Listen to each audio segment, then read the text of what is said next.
Kilo bilo, brate. Šta se desilo sad? Kilo bilo, brate. A sad?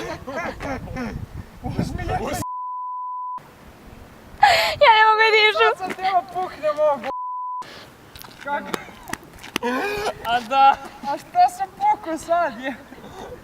A dobro, sve jedno bi loše ga pukao, s obzirom da ti ispada iz kadra. Gdje se gasi, samo mi pokaži. Nema sam. Aha.